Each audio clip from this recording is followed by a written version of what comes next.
ಮಾತು ಮನೆ ಕೆಡಿಸ್ತು, ತೂತು ಒಲೆ ಕೆಡಿಸ್ತು ಅನ್ನೋ ಗಾದೆ ಮಾತಿದೆ. ಬೇರೆ ಎಲ್ಲದಕ್ಕಿಂತಲೂ ಹೊಗನೇಕಲ್ ವಿಷಯಕ್ಕೆ ಇದು ಚೆನ್ನಾಗಿ ಅನ್ವಯಿಸೋದು.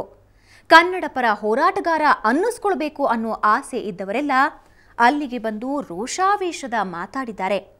ಭಾಷಣ ಮಾಡಿದವರು ಹೊರಟು ಹೋದ ಮೇಲೂ ಅವರು ಹಚ್ಚಿ ಹೋದ ಬೆಂಕಿ ಹೊಗೆಯಾಡ್ತಾನೇ ಇದೆ. ಅಲ್ಲೇ ಹುಟ್ಟಿ ಬೆಳೆದು ಜೀವನ ಮಾಡಿಕೊಂಡಿರೋ ಅಮಾಯಕ ಜನರು ಒಬ್ಬರ ಮೇಲೆ ಮತ್ತೊಬ್ಬರು ಕತ್ತಿ ಮಸಿಯೋ ಸ್ಥಿತಿ. ಅಂತಹ ಸನ್ನಿವೇಶದಲ್ಲಿ ಬುದ್ಧಿ ಹೇಳೋ ಕೆಲಸ ನಡೆದದ್ದು ಮೊನ್ನೆಯ ಕಾರ್ಯಕ್ರಮದಲ್ಲಿ. ನದಿಯ ಆಚೆಗೇನು ಪಾಕಿಸ್ತಾನನೂ ಇಲ್ಲ, ನದಿಯ ಆಚೆಗೇನು ಚೈನಾನೂ ಇಲ್ಲ, ನಮ್ಮ ಅಣ್ಣ ತಮ್ಮಂದ್ರೆ ಇದ್ದಾರೆ. ಆದ್ದರಿಂದ ಆ ಭಾವನೆಯನ್ನ ತಾವು ಯಾರು ಇಟ್ಕೋಬಾರ್ದು. ಈ ಒಂದು ಬೌಂಡ್ರಿ ಡಿಸ್ಪ್ಯೂಟ್ ಇಲ್ಲ. ಅದು ಯಾರಾದರೂ ಇದ್ರೆ ಅದ್ರ ಕಪೋಲ ಕಲ್ಪಿತ, ಅದನ್ನು ದುರುದ್ದೇಶಪೂರ್ವಕವಾಗಿ ಸೃಷ್ಟಿ ಮಾಡಿದ್ದಾರೆ ಅಂತ ಹೇಳ್ಬೋದು. ಸುಮ್ಮನೆ ನಾವು ಬಂಧು ಬಾಂಧವರ ಜೊತೆ ಅಂತವ್ರ ಜೊತೆ ಕಾಲಕ್ಕೆದ್ರ ಜಗಳ ಮಾಡ್ಕೊತ ಹೋಗ್ಬಾರ್ದು. ಸಮರಸದಿಂದ ಸೌಹಾರ್ದತೆಯಿಂದ ಇರಬೇಕು.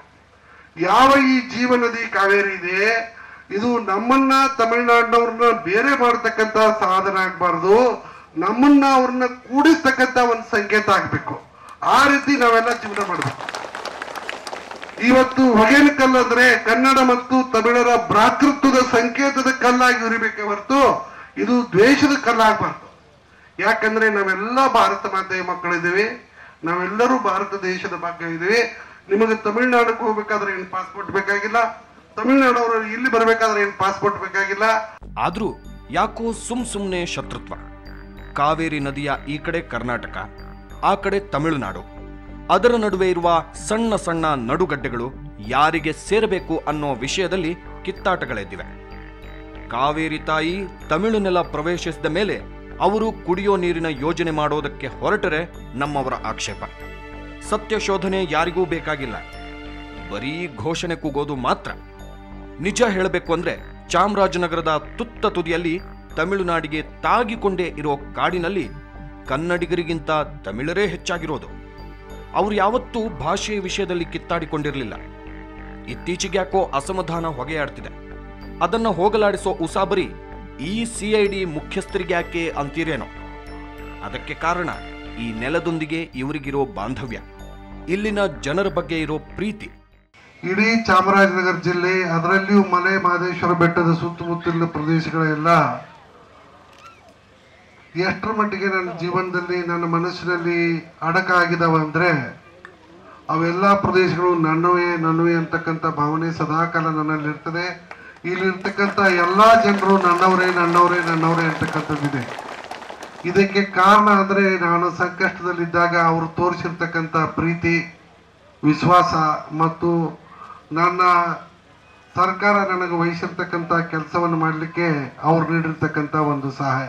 ವೀರಪ್ಪನ್ ಬಂಧನಕ್ಕೆ ರಚಿಸಲಾಗಿದ್ದ ಸ್ಪೆಷಲ್ ಟಾಸ್ಕ್ ಫೋರ್ಸ್ನ ನೇತೃತ್ವ ವಹಿಸಿಕೊಂಡು ಇವರು ಇಲ್ಲಿಗೆ ಬಂದಾಗ ಪೊಲೀಸರನ್ನ ಶತ್ರುಗಳಂತೆ ನೋಡ್ತಿದ್ರು ಜನ.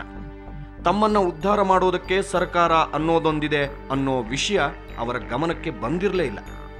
5 ವರ್ಷಕ್ಕೊಮ್ಮೆ ಬಂದು ವೋಟು ಹಾಕಿಸಿಕೊಂಡವರು ಮತ್ತೆ ಎಲೆಕ್ಷನ್ ಬರೋ ತನಕ ಈ ಕಡೆ ತಲೆ ಹಾಕಿ ಕೂಡ ಮಲಗ್ತಿರ್ಲಿಲ್ಲ. ನೀವು ನಂಬ್ತಿರೋ ಇಲ್ಲವೋ, 1800 ಚದರ ಕಿಲೋಮೀಟರ್ ವ್ಯಾಪ್ತಿಯಲ್ಲಿ ಬರೋ 100 ಹಳ್ಳಿಗಳಿಂದ ಒಬ್ಬ ಹುಡುಗ ಪೊಲೀಸ್ ಕಾನ್ಸ್ಟೇಬಲ್ ಕೂಡ ಆಗಿ ನೇಮಕವಾಗಿರಲಿಲ್ಲ. ಅಂಥವರು ಯಾವ ಕಾರಣಕ್ಕೆ ಸರ್ಕಾರಕ್ಕೆ, ಅದರ ಪೊಲೀಸರಿಗೆ ಸಹಕಾರ ಕೊಡ್ತಾರೆ? ಅಂಥ ಸ್ಥಿತಿಯಲ್ಲಿ ಇಲ್ಲಿಗೆ ಬಂದ ಸ್ಪೆಷಲ್ ಟಾಸ್ಕ್ ಫೋರ್ಸ್ ವರ್ಷಗಳ ಕಾಲ ಪ್ರಯತ್ನಪಟ್ಟು ಇಲ್ಲಿನ ಜನರ ವಿಶ್ವಾಸ ಗಳಿಸಿಕೊಂಡಿತು. ಇಲ್ಲಿ ಶಾಲೆ, ಆಸ್ಪತ್ರೆ, ರಸ್ತೆಗಳಾದವು.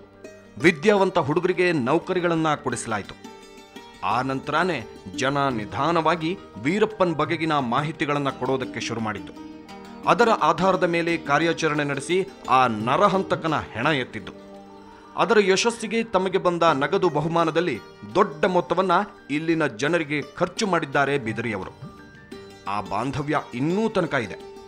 ಅದಕ್ಕೆ ಅಲ್ಲಿನ ಸಮಸ್ಯೆಗಳಿಗೆ ಇವರ ಮನಸ್ಸು ಮಿಡಿಯುತ್ತೆ.